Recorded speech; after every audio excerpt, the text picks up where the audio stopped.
2024 সালে 18 ডিসেম্বর।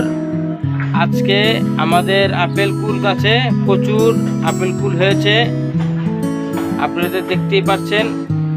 দেখেন কি সুন্দর ধরে আছে,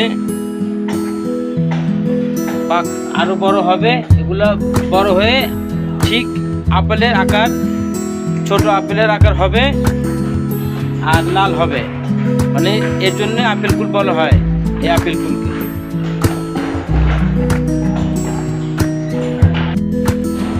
থোকায় থোকায় আপেল কুল ধরে আছে, মাশাআল্লাহ, আলহামদুলিল্লাহ।